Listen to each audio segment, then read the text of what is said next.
안녕하세요. 명쾌한 최원장입니다. 오늘의 주인공은 다른 간경화 환자분들과는 전혀 다른 접근이 필요했던 케이스라서 영상으로 한번 올려봅니다.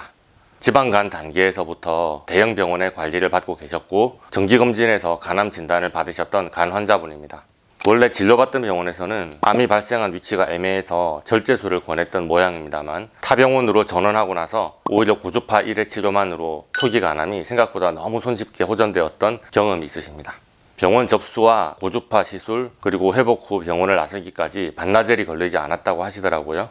간암으로 고생하시는 구독자 여러분, 이분의 상황이 너무너무 부럽죠. 그런데 세상만사 세옹지마라고 좋은 일이라고 생각했지만 그게 마냥 좋게 끝나지 않은 경우가 많습니다. 어찌 보면 간암 초기에 명의를 만나서 잘 치료를 받으시고 바로 일상으로 복귀하신 최고 부러운 케이스인데요. 본인은 전혀 그렇게 생각을 하지 않으셨어요. 고주파 시술 이후 3개월마다 한 번씩 3년 넘게 정기검진했습니다. 계속 아무 문제 없다, 재발 위험 없다 했거든요. 그런데 내가 뭔가 컨디션이 이상하다고 간에 문제 없는 거 맞냐고 하니까 그제서야 다른 과로 옮겨줬어요. 그쪽 주치의가 하는 말이 간경화가 벌써 진행이 많이 됐다고 하더라고요. 고주파 시술을 해줬던 그 의사분은 3년 넘게 그렇게 많은 검사를 하면서도 간암이 재발할 소지가 있냐 자기 분야에 그거 하나만 쳐다본 거죠. 간경화에 대한 부분은 신경도 안 써줬어요. 내가 지금까지 건강검진을 한 번도 빼놓지 않았는데 이미 간경화로 악화됐다는 이야기를 왜 이제서야 들어야 합니까? 초진 때부터 이 환자분은 원망과 불평이 가득하셨습니다. 간암은 암 종류 중에서 말기 사망률이 높기로 최종가락 안에 드는 위험한 암인데요. 솔직히 말해서 주치의를 잘 만나 초기에 쉽게 나으셨던 겁니다. 본인의 케이스가 특별했던 것이지 너무 쉽게 잘 낫다 보니 병원에 가서 검진을 하면 바로 진단되고 진단받고 나서 바로 수술하고 그렇게 치료하면 그냥 다 회복되는 것이 당연하다고 여기셨던 것 같습니다. 그런데 병이라는 게 그렇게 만만하지 않죠. 너무너무 아픈데 병원에 찾아가면 병명도 없다고 하고 이유도 못 찾겠다는 경우가 너무 많습니다. 진단은 했는데 쓸 수 있는 약이 없다는 경우도 있고요. 현대의학이 치료법을 발견한 질환이 생각보다 별로 없습니다. 그래서 병원에 가봐도 답이 없고 대책도 없는 경우가 너무 많습니다. 남들은 그걸 처음부터 느끼는데 이분은 뒤늦게 느끼고 고통스러워 하시던 중이었습니다.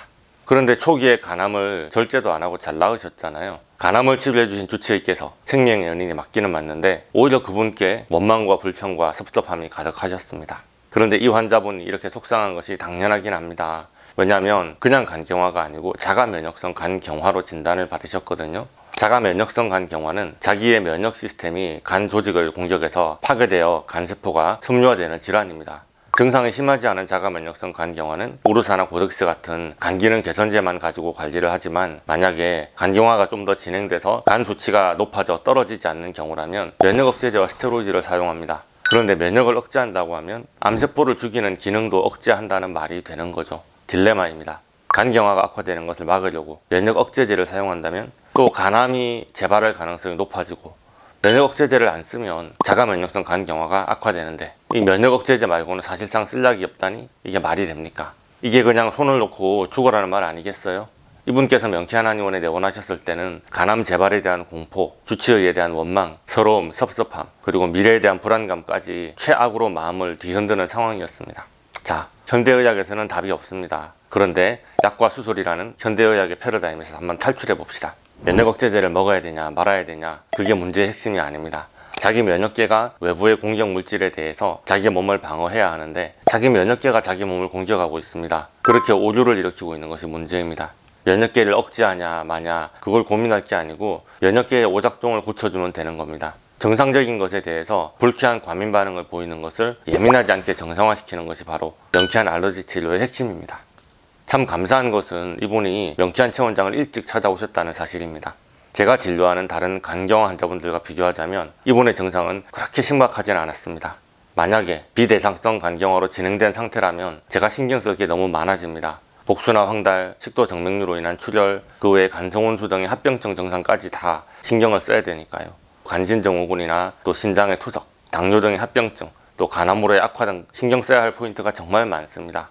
명쾌한 알러지 치료를 받으면서 동시에 식이요법과 생활관리를 정말 신경 써야 합니다. 게다가 호소하시는 합병증에 따라 주의사항은 전혀 달라지기도 하죠. 복잡합니다. 그러나 이분은 아무런 합병증이 없으셨습니다. 그 대신에 저는 전혀 다른 부분을 신경 써야 했습니다. 간암이 재발하지 않고 간경화가 호전되려면 인생에 대한 후회와 누군가에 대한 원망, 부정적인 마음이 있으면 안 됩니다. 병에 대한 불안과 공포는 병을 더 키웁니다. 지금 상황 속에서 감사할 거리를 찾아보고 오히려 희망과 기쁨, 삶에 대한 긍정적인 자세를 가지는 것이 필요했습니다. 생각의 관점을 뒤집는 일, 그것이 오히려 제가 이분께 신경 써야 했던 포인트입니다. 본질적인 마음의 문제가 회복되면서 질병도 호전되어야 제대로 나은 것입니다. 명쾌한 한의원의 치료 방향의 대전제입니다. 게다가 간은 화와 분노, 짜증 등 부정적 감정에 극심한 영향을 받는 장기입니다. 이 부정적 감정을 가슴에서 토해내는 것이 기본 치료 과정에서 꼭 필요합니다. 그런데 그것은 제가 혼자 하는 것은 아닙니다. 기초 영양소를 치료하다 보면 그와 연관된 감정의 문제는 몸이 스스로 해소하려고 노력하는 경향이 많습니다. 저는 이분을 위로하며 기본 영양소 알러지와 자가 면역 항체, 간조직 세포, 간경화 세포 등을 치료했습니다.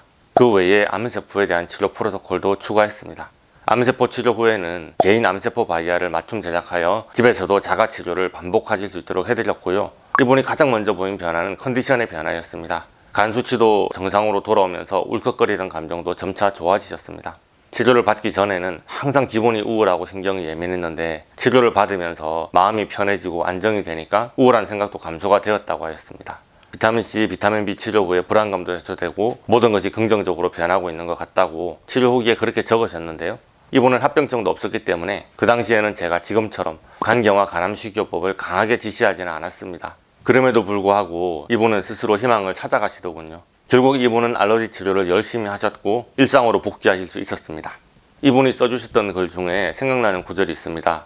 명쾌한 알러지 치료가 참 생소한가 보다 싶고 이런 치료가 가능하다는 게 참 안 믿어지시나 보다 싶었습니다. 그래서 처음 오셨을 때 반신반의하셨다고 하시더라고요. 그래도 다른 데서는 답이 없다는데 명쾌한 체원장은 치료할 수 있다고 하니까 그냥 원장님 믿고 열심히 치료받다 보니 희망이 보이는 것 같고 몸과 마음이 상쾌해졌다고 하시는데요. 알러지 치료를 받으면 좋은 결과가 꼭 있을 거라고 생각한다고 하셨습니다. 익숙한 데서는 답이 없으니까 생소한 데서 답을 찾을 수밖에 없는 거 아니겠습니까? 의학적으로 답이 없는 상황에 고통스러운 분들은 연락 주시기 바랍니다. 저는 여러분들이 지푸라기 잡는 기분이 들지 않도록 최선을 다해서 튼튼한 동아줄이 되어 보겠습니다.